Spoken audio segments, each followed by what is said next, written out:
প্রতি বছর বাংলাদেশে প্রায় 14,000-এরও বেশি শিশু মারা যায় পানিতে ডুবে। পটুয়াখালীর কলাপাড়ায় পুকুরের পানিতে ডুবে একই পরিবারের 3 ভাই বোনের মৃত্যু হয়েছে। ময়মনসিংহের ফুলপুরের পল্লীতে পুকুরের পানিতে ডুবে 2 ভাই বোন সহ 3 শিশুর মৃত্যু হয়েছে।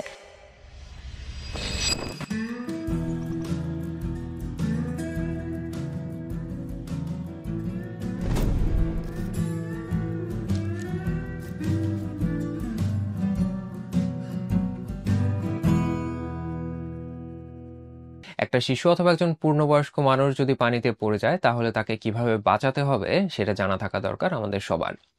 তার আগে চলেন দেখে আসা যাক একজন মানুষ পানিতে পড়ে গেলে তার শরীরে একের পর এক কি কি ঘটনা ঘটতে থাকে।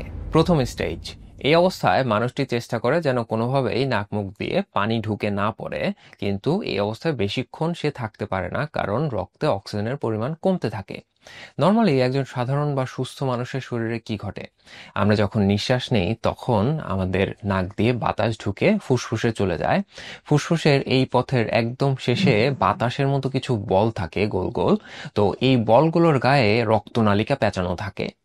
এই রক্তনালিকাগুলো ওই ফুসফুসের বল থেকে অক্সিজেন সংগ্রহ করে সারা শরীরে পৌঁছে দেয়। আমাদের পুরো শরীরে যত অর্গান বা যত মাংস আছে, যেরকম হার্ট, ব্রেইন, কিডনি, লিভার, সবকিছুই কোষ দিয়ে তৈরি। আর এই প্রত্যেকটা অর্গানের, প্রত্যেকটা কোষের প্রতি মুহূর্তেই অক্সিজেন দরকার হয় তাদের শক্তি তৈরির জন্য। তো রক্ত ফুসফুসের ওই বল থেকে যে অক্সিজেনটা সংগ্রহ করেছিল, সে এই অক্সিজেনটা নিয়ে সারা শরীরের প্রত্যেকটা অর্গানের প্রত্যেকটা কোষে দিয়ে দেয়। কোষ এই অক্সিজেন নিয়ে শক্তি তৈরি করে। এখন এই শক্তি তৈরির প্রক্রিয়াতে কোষের আবার কার্বন ডাইঅক্সাইড উৎপন্ন হয়। মানে ধরেন আপনি রান্না করছেন খাবার তৈরি করার জন্য, আবার রান্নার সময় ধোঁয়া তৈরি হচ্ছে, মানে একটা বাই প্রোডাক্ট। তো এই কার্বন ডাইঅক্সাইডটা এখন যাবে কোথায়? রক্ত যেটা করে, অক্সিজেনটা যখন কোষে দিচ্ছে তখনই সে কোষ থেকে কার্বন ডাইঅক্সাইডও নিয়ে নিচ্ছে। তো এই কার্বন ডাইঅক্সাইড নিয়ে সে আবার ফেরত চলে আসে ফুসফুসের কাছে। ফুসফুসের যে বাতাসের বল থেকে সে অক্সিজেন সংগ্রহ করেছিল, সে কার্বন ডাইঅক্সাইড ফেরত নিয়ে এসে সেই বলের মধ্যে দিয়ে দেয়। তো এই বলে আসা কার্বন ডাইঅক্সাইড আমরা যখন আবার নিঃশ্বাস ছাড়ি তখন আমাদের ফুসফুস হয়ে নাক হয়ে বেরিয়ে আসে, এবং এই প্রসেসটা আবার শুরু হয়। প্রত্যেক মুহূর্তেই রক্ত ফুসফুস থেকে অক্সিজেন নিয়ে কোষে পৌঁছায়, কোষ থেকে কার্বন ডাইঅক্সাইড নিয়ে এসে আমাদের ফুসফুসে পৌঁছায়। তার কারণ হচ্ছে আমাদের কোষগুলোর প্রতিনিয়তই শক্তি তৈরি করতে হয় তাদের বেঁচে থাকার জন্য। যদি এই প্রসেসটা বন্ধ হয়ে যায় তাহলে কোষ অক্সিজেনের অভাবে আস্তে আস্তে মারা যাওয়া শুরু করবে, যার জন্য প্রতি মুহূর্তে মানুষ এবং অন্যান্য সকল প্রাণীর শ্বাস প্রশ্বাস চালিয়ে রাখতে হয়। ডুবে যাওয়া মানুষটির যেহেতু এই প্রসেসটা বন্ধ, তখন তার শরীরে 2টা ঘটনা ঘটে।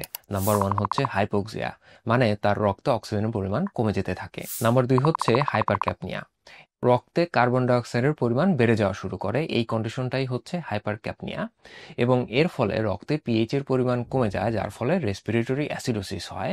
এই অবস্থায় আরেকটা ঘটনা ঘটে, যেরকম এখনকার বিল্ডিংগুলোতে আগুন নেভানোর জন্য কিছু সিস্টেম দেয়া থাকে যেটা মানুষের চালু করতে হয় না, আগুন লাগলে অটোমেটিক সেই সিস্টেমগুলো চালু হয়ে যায় এবং আগুন নিভিয়ে ফেলে। মানুষের শরীরেও এরকম বেশ কিছু সিস্টেম দেয়া আছে যেগুলো বিপদের মুহূর্তে অটোমেটিকলি চালু হয়ে যায়।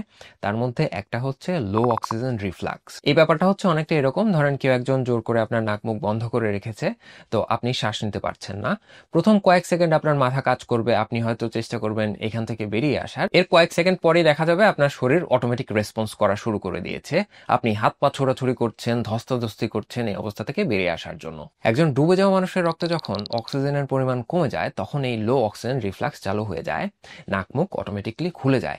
যদিও শরীর চাচ্ছে নাক মুখ দিয়ে বাতাস ঢুকুক, কিন্তু মানুষটা যেহেতু পানির নিচে, ফুসফুসে পানি ঢুকে যায়, এবং এই পরিস্থিতিতে মানুষটা স্টেজ 2-তে চলে যায়। স্টেজ 2-তে ফুসফুসে যখন পানি ঢুকে পড়ে তখন আরেকটা রিফ্লেক্স চালু হয়ে যায়। এই রিফ্লেক্সটা হচ্ছে এরকম, ধরেন আপনি খাওয়ার সময় অসাবধানতাবশত কিছুটা পানি অথবা খাবার আপনার শ্বাসনালীতে ঢুকে গেল, তখন কিন্তু আপনাকে ইচ্ছা করে কাশি দিতে হবে না, দেখা যাবে অটোমেটিকলি আপনি কাশি দেওয়া শুরু করেছেন, কারণ শরীর কোনোভাবে চায় না যে আপনার শ্বাসনালীতে খাবার অথবা পানি ঢুকে পড়ুক, তার জন্য কন্টিনিউয়াসলি কাশির রিফ্লেক্স দিতে থাকে। তো ডুবে যাওয়া মানুষটার ফুসফুসে যখন পানি ঢুকে গেল তখন এই কাশির রিফ্লেক্স চালু হয়ে যায়, কিন্তু পানির নিচে কাশির রিফ্লেক্স চালু হওয়ার কারণে দেখা যায় আরো বেশি পরিমাণে পানি শরীরের মধ্যে ঢুকে পড়ে। তখন এই মানুষটা চলে যায় স্টেজ 3-তে। এই পর্যায়ে এসে এই মানুষটার শরীরের প্রায় সবটুকু অক্সিজেন ফুরিয়ে যায়, যেটা ব্রেনের জন্য খুবই খারাপ পরিস্থিতি। আমাদের ব্রেনের ওজন প্রায় 1.5 কেজির মতো, এবং আমরা সারাদিন যত খাবারের মাধ্যমে ক্যালোরি নেই তার প্রায় 5 ভাগের 1 ভাগ শুধু ব্রেন একাই নেয়। তার কারণ হলো আমাদের ব্রেনে যে ৮৬ মিলিয়ন নিউরন আছে এদের সবাইকে চালাতে হয়। আবার এই ৮৬ মিলিয়ন নিউরনের প্রতি মুহূর্তে অক্সিজেনও দরকার হয়। তো এই পর্যায়ে এসে যেহেতু এই মানুষটার শরীরে একেবারেই অক্সিজেন ফুরিয়ে গেছে, তখন নিউরনগুলো মারা যেতে শুরু করে এবং ব্রেনে পার্মানেন্ট ড্যামেজ হওয়া শুরু হয়। এই পর্যায়ে এই মানুষটা অজ্ঞান হয়ে যায় এবং অল্প সময়ের মধ্যেই স্টেজ 4-এ চলে যায়, যেখানে শ্বাস প্রশ্বাসের রিফ্লেক্স বন্ধ হয়ে যায়, ব্রেনে পার্মানেন্ট ড্যামেজ হয়ে যায় এবং আস্তে আস্তে এই মানুষটা মারা যায়। তো আমি যে 4টা স্টেজের কথা বললাম, এর মধ্যে স্টেজ 1 থেকে 3 এর মধ্যে যদি মানুষটাকে উদ্ধার করা যায় পানি থেকে, তাহলে বাঁচানো সম্ভব হয়। তবে এই মানুষটা স্টেজ 3-তে আসলে কতক্ষণ সময় পর্যন্ত ছিল সেটার উপর নির্ভর করে তার ব্রেনে আসলে কতটা পার্মানেন্ট ড্যামেজ হয়ে গেছে। এখন কথা হচ্ছে, একজন মানুষ পানিতে পড়ে গেলে তাকে কিভাবে বাঁচানো যায়। প্রথমে চলেন দেখা যাক একজন পূর্ণবয়স্ক মানুষের ক্ষেত্রে কি কি করতে হবে। নাম্বার 1, ডুবে যাওয়া মানুষটাকে তীরে নিয়ে আসতে হবে এবং দেখতে হবে তিনি শ্বাস নিচ্ছেন কিনা। যদি শ্বাস না নেন তাহলে খুব তাড়াতাড়ি ইমার্জেন্সি হেল্পের যে নাম্বারগুলো আছে, যেরকম বাংলাদেশের হচ্ছে 999, ইউকের জন্য 112 অথবা নেদারল্যান্ডসের জন্য 112, এই নাম্বারে কল দিয়ে সাহায্য চাইতে হবে। আর আপনার পাশে যদি আরেকজন মানুষ থাকে তাহলে তাকে বলবেন এই সাহায্য চাইতে, আপনি দ্বিতীয় ধাপে চলে যাবেন। এই ধাপে মানুষটিকে চিৎ করে শুয়ে দিতে হবে এবং তার শ্বাস প্রশ্বাসের যে রাস্তা সেটা খুলে দিতে হবে। এটা করবেন কিভাবে? তার থুতনি ধরে উপরের দিকে একটু হালকা উঁচু করে দিবেন যেন তার নাকটা আকাশ বরাবর থাকে। এতে করে তার ফুসফুসে বাতাস যাওয়ার রাস্তাটা খুলে যাবে। এবার এক হাতে মানুষটার নাক চেপে ধরে মুখ খুলে দিয়ে তার মুখ দিয়ে বাতাস প্রবেশ করাতে হবে। তার জন্য আপনার নিজের মুখ তার মুখের সাথে সিল করে ধরে 5 বার খুব শক্তিশালী কিন্তু স্লো গতিতে ফু দিতে হবে, বাতাস যেন ফুসফুস পর্যন্ত পৌঁছায়। এবার বুকে কম্প্রেশন শুরু করতে হবে। তার জন্য আপনি এক হাত দিয়ে আর এক হাত এইভাবে লক করে ধরবেন। তারপরে আপনার নিচের যে হাতটা, সেই হাতের তালু ওই মানুষটার বুকের একদম মাঝ বরাবর রেখে চাপ দিতে হবে। চাপ দেওয়ার সময় খেয়াল রাখতে হবে যেন আপনার কনুই বেঁকে না যায়। আপনার কনুই যেন, দুই হাতের কনুই যেন স্ট্রেইট থাকে এবং চাপটা যেন আপনার শরীরের ওজন দিয়ে আসে। চাপগুলো যেন বেশ শক্তিশালী হয় এবং দ্রুত হয়। এভাবে মোট 30টা চাপ দিতে হবে। এরপর শুরুতে যেভাবে মুখের সাথে মুখ লাগিয়ে সিল করে ফুসফুসে বাতাস দিয়েছিলেন, সেরকম করে 2 বার বাতাস দিতে হবে। এরপরে আবার বুকে আগের মতো করে 30টা চাপ দিতে হবে। তো এই 2টা পাফ আর 30টা চাপ, এই সাইকেল কন্টিনিউ করতে হবে যতক্ষণ পর্যন্ত এই ডুবে যাওয়া মানুষটা রেসপন্স না করছেন। এটা আপনাকে অনেকটা সময় ধরে করা লাগতে পারে এবং এই ক্ষেত্রে দেখা যেতে পারে একজন টায়ার্ড হয়ে গেছেন। যদি একজন টায়ার্ড হয়ে যান তাহলে আরেকজন করবেন। এভাবে রোলিং করে এটা কন্টিনিউ করতে থাকবেন যতক্ষণ পর্যন্ত না আপনাদের কাছে ইমার্জেন্সি হেল্প পৌঁছায় অথবা মানুষটা শ্বাস নেওয়া শুরু করে। যখনই মানুষটা শ্বাস নেওয়া শুরু করবে তখনই তাকে রিকভারি পজিশনে ঘুরিয়ে দিতে হবে। রিকভারি পজিশন হচ্ছে তাকে একদিকে কাত করে দিতে হবে। যেদিকে কাত করে দিবেন সেদিকে তার আর্ম, যেটা বাহুর উপরে তার মাথাটা যেন থাকে, মানে মাথাটা যেন একটু উঁচুতে থাকে, মাটিতে না থাকে, সেই ব্যবস্থা করতে হবে। এবং মুখটা যতটা পারা যায় মাটির দিকে ঘুরিয়ে দিতে হবে, কারণ এই অবস্থাতে সে বমি করতে পারে অথবা পেটের ভেতরে জমা থাকা পানি বেরিয়ে আসতে পারে। যেন এই কাজগুলো হলেও তার শ্বাস প্রশ্বাস বন্ধ না হয়, তার জন্য এই পজিশনে রাখতে হবে। এই পজিশনে রাখা অবস্থায় তাকে তখন হাসপাতালে যত দ্রুত সম্ভব নিয়ে যেতে হবে। মনে রাখতে হবে, আপনি যত দ্রুত এই কাজগুলি করবেন ততই একটা মানুষের বেঁচে থাকার সম্ভাবনা বেড়ে যাবে। একটা শিশু যদি পানিতে পড়ে যায় তাহলে তাকে বাঁচাবেন কিভাবে? শিশুটিকে পানি থেকে তুলে এনে প্রথমে দেখতে হবে যে শিশুটি কি শ্বাস নিচ্ছে কিনা। যদি শ্বাস না নেয় তাহলে খুব দ্রুত সিপিআর দেওয়া শুরু করতে হবে এবং পাশাপাশি ইমার্জেন্সি নাম্বার, যেরকম বাংলাদেশের জন্য 999-এ কল দিতে হবে এবং হেল্প চাইতে হবে।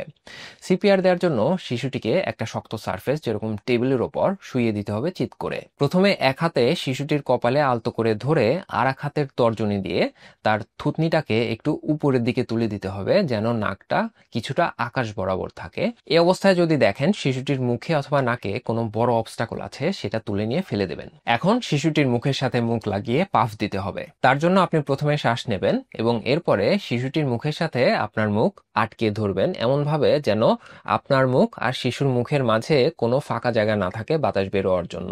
এরপর আপনি ফু দেওয়ার মতো করে বাতাস দেবেন। এই ফুয়ের দৈর্ঘ্য যেন হয় 1 সেকেন্ড। আপনি যদি এটা ঠিক করে দিতে পারেন তাহলে দেখা যাবে যে আপনার বাতাসের কারণে শিশুটির বুক কিছুটা উপরের দিকে উঠে গেছে। আবার যখন আপনি বাতাসটা ছেড়ে দেবেন তখন বুক নিচের দিকে নেমে যাবে। এভাবে পরপর 5 বার দিতে হবে। এরপরের ধাপে শিশুটির বুকে কম্প্রেশন দিতে হবে। তার জন্য আপনি 2 আঙ্গুল একসাথে করে ধরে শিশুর বুকের ঠিক মাঝ বরাবর চাপ দেবেন। এই চাপ কতটা গভীর হবে সেটা গুরুত্বপূর্ণ। আপনার শিশুর বুকের উচ্চতা যতখানি তার 1/3 কাছাকাছি হতে হবে এই চাপ। এরকম চাপ দিয়ে ছেড়ে দিতে হবে এবং আবার দিতে হবে। এই যে চাপ দিয়ে ছেড়ে দিচ্ছেন এবং আবার দিচ্ছেন, এই গতিটা হবে হচ্ছে মিনিটে 100 থেকে 120টার মতো। এরকম করে মোট 30টা চাপ দিতে হবে। তার মানে হচ্ছে আপনি 15 থেকে 18 সেকেন্ডে 30টা চাপ সম্পন্ন করবেন। এরপর পুনরায় শিশুর মুখের সাথে আপনার মুখ সিল করে বাতাস দিতে হবে। ঠিক শুরুতে যেভাবে দিয়েছিলেন সেরকম করে 5 বার বাতাস দিতে হবে এবং তারপরে আবার তার বুকে 30 বার কম্প্রেশন দিতে হবে। এভাবে 5 বার পাফ এবং 30 বার কম্প্রেশনের একটা সাইকেল আপনাকে কন্টিনিউয়াসলি চালাতে হবে যতক্ষণ পর্যন্ত না ইমার্জেন্সি হেল্প আপনার কাছে পৌঁছায় অথবা আপনার শিশুটি রেসপন্স করে বা শ্বাস প্রশ্বাস নেওয়া শুরু করে। যদি শিশুটি শ্বাস নেওয়া শুরু করে তখন তাকে রিকভারি পজিশনে নিয়ে নিতে হবে, মানে তাকে কোলে নিতে হবে এমনভাবে যেন তার মাথাটা কিছুটা নিচের দিকে থাকে আর তার শরীরটা একটু উপরের দিকে থাকে, যেন এরকম হয় তার পেটের মধ্যে যে পানি ঢুকেছে বা যা যা ঢুকেছে সেগুলো চাইলে বেরিয়ে আসতে পারে। এরপরে বাবুটাকে খুব দ্রুত হাসপাতালে নিয়ে যেতে হবে এবং যাওয়ার সময়ও তার পজিশনটা, তার মাথাটা যেন একটু নিচের দিকে থাকে সেটা খেয়াল রাখতে হবে। আর তার সাথে সাথে যাওয়ার পথে বারবার খেয়াল করবেন শিশুটির পালস চলছে কিনা বা সে কি শ্বাস প্রশ্বাস নিচ্ছে কিনা এখনো। একটা শিশু বাঁচবে কিনা সেটা নির্ভর করে আপনি কত দ্রুত এই কাজগুলো করতে পারছেন। তবে এই সময় অনেক বেশি নার্ভাস হওয়া যাবে না। অনেক বেশি নার্ভাস হয়ে অনেকে অনেক কাজ ঠিকমতো করতে পারে না, তখন বিপদটা আসলে আরো বড় হয়ে যায়। তো সেই বিষয়টা খেয়াল রাখতে হবে। আর শুরুতে যে ইমার্জেন্সি নাম্বারে কল দেওয়ার কথা বলছিলাম, আপনি যদি বাসায় একা থাকেন তাহলে তো কল আপনাকেই দিতে হবে। আর যদি আপনি বাসায় একা না থাকেন, পাশে আরো মানুষ থাকে, তাহলে তাকে বলবেন কল দিতে। আপনি সরাসরি সিপিআর দেওয়া শুরু করে দিবেন। আর যদি বাসায় কেউ না থাকে সেক্ষেত্রে তো আপনাকেই কল দিতে হবে এবং সেই ক্ষেত্রে আপনি কল দিয়ে সেটাকে স্পিকারে দিয়ে পাশে রেখে সরাসরি সিপিআর দেওয়া শুরু করে দিতে পারেন, যেন এর মধ্যেই আপনি কথা বলতে পারেন এবং সিপিআরও দিতে পারেন। আজকের মতো এতটুকুই। আপনাদের এই বিষয়ে আর যদি অন্য কিছু জানা থাকে তাহলে কমেন্টে জানাতে পারেন। এই ভিডিও যখন আমরা রেকর্ড করছি তখন আমাদের ইউটিউবে সাবস্ক্রাইবার সংখ্যা 1 মিলিয়ন আর ফেসবুকে ফলোয়ারের সংখ্যা 1.6 মিলিয়ন। ভালো থাকবেন সবাই। আসসালামু আলাইকুম।